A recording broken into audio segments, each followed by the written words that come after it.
Assalamualaikum warahmatullahi wabarakatuh. Pagi anak-anak ibu semuanya. Baiklah, sebelum kita memulai pelajaran, terlebih dahulu kita rapikan meja dan kursinya.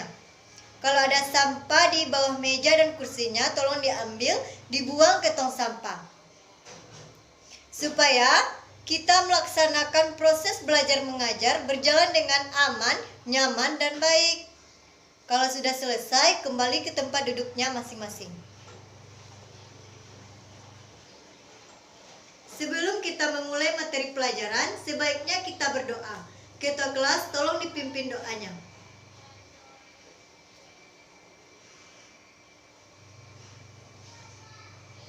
Baiklah, ibu akan mengambil absen anak-anak semuanya. Agung, Hendro, Aprilia, Yuanita, Rahma, Safna, Selvi, Delvi, Doni, Firman. Baiklah, semuanya sudah hadir.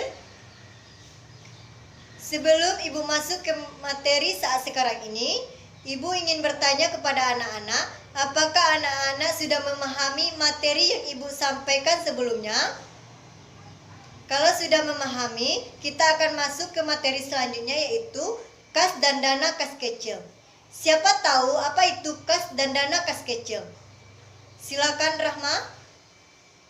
Betul. Baiklah, ibu akan menjelaskannya lagi. Kas dan dana kas kecil. Pertama, kita akan membahas tentang kas. Kas yaitu suatu jenis benda yang dapat dipakai sebagai alat pembayaran untuk memperoleh barang maupun jasa yang diperlukan. Menurut Zaki Baritwan, kas merupakan suatu alat pertukaran dan juga digunakan sebagai ukuran dalam akuntansi. Kas merupakan salah satu pos aktiva lancar. Adalah aktiva yang paling liquid dalam arti paling sering berubah. Karena seluruh transaksi keuangan yang terjadi selalu berkaitan dengan kas atau berakhir dalam rekening kas.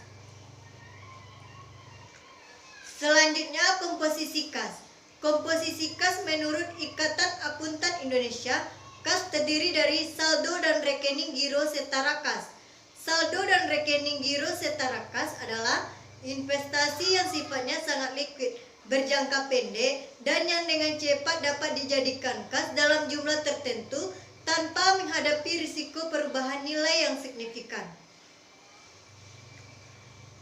Selanjutnya, komposisi kas menurut Bambang Subroto adalah uang kertas, logam, cek yang diterima dari pihak luar dan belum disetorkan ke bank, simpanan uang di bank yang dapat diambil sewaktu-waktu pada nilai nominalnya, dan elemen lain yang dapat diterima oleh bank sebagai setoran sebesar nominalnya. Selanjutnya, komposisi kas menurut Zaki Baritwan terdiri dari uang kertas, uang logam, cek yang belum disetorkan, simpanan dalam bentuk giro atau billet, traveler check, cashier check, bank draft, dan money order.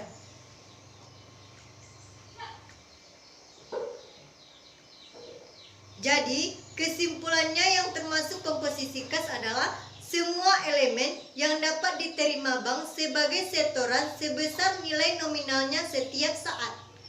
Adapun yang tidak termasuk kas adalah yang pertama, deposito berjangka, karena tidak dapat diuangkan setiap saat, tetapi baru bisa diuangkan apabila sudah tiba saat jatuh temponya. Yang kedua, cek kosong. Karena cek yang dikeluarkan oleh perusahaan tidak dapat diuangkan ke bank berhubung dananya di bank sudah habis. Yang ketiga, cek mundur. Cek ini tidak bisa diuangkan setiap saat sebab waktu jatuh temponya masih beberapa waktu yang akan datang. Yang keempat, perangko. Tidak dapat diterima sebagai setoran oleh bank. Yang kelima, overdraft bank terjadi apabila suatu cek ditulis dalam jumlah yang melebihi saldo rekening giro perusahaan di bank tetapi bank tetap membayarnya, sehingga hal ini dilaporkan dalam kelompok utang lancar. Apakah materi kas ada yang ingin ditanyakan? Kalau tidak ada, Ibu akan melanjutkan materi selanjutnya tentang dana kas kecil. Yang pertama, pengertian dana kas kecil. Dana kas kecil menurut Zaki Baridwan adalah uang kas yang disediakan untuk membayar pengeluaran-pengeluaran yang jumlah relatifnya kecil dan tidak ekonomis bila dibayar dengan cek. Besarnya dana kas kecil berbeda dengan masing-masing perusahaan tergantung dari kebutuhan rutin perusahaan tersebut. Saldo dari akun atau perkiraan atau rekening kas kecil merupakan bagian dari saldo akun kas yang disajikan di neraca. Yang kedua, sistem pencatatan dana kas kecil. Terdapat dua jenis sistem pencatatan dana kas kecil, yaitu sistem impres dan sistem fluktuasi. Yang A, sistem impres yaitu saldo dalam akun kas kecil selalu tetap. Selanjutnya, setiap terjadinya pengeluaran kas kecil tidak langsung dicatat, tetapi bukti-bukti pengeluarannya saja yang dikumpulkan. Pencatatan hanya terjadi pada waktu pengisian kembali jumlah fisik kas kecil yang didukung oleh bukti-bukti pengeluaran yang jumlahnya relatif sudah cukup besar. Yang selanjutnya, saldo akun kas kecil baru berubah apabila terdapat adanya penambahan dana kas kecil dan pengurangan dana kas kecil. Selanjutnya, apabila pada akhir periode belum ada pengisian kembali atas jumlah fisik kas kecil karena jumlah pengeluarannya relatif masih kecil, maka perlu dilakukan asjumen terhadap jumlah pengeluaran kas kecil yang belum diganti tersebut. Kemudian, jurnal asjumen tersebut perlu dijurnal balik pada awal periode berikutnya untuk mengembalikan saldo akun kas kecil pada jumlah yang tetap seperti semula. Yang B, sistem fluktuasi, yaitu saldo dalam akun kas kecil tidak tetap. Selanjutnya, setiap terjadi pengeluaran kas kecil langsung dicatat mengurangi akun kas kecil. Berikutnya, pengisian kembali dana kas kecil tidak perlu didasarkan atas bukti-bukti pengeluaran, tetapi didasarkan atas pertimbangan dari bendahara.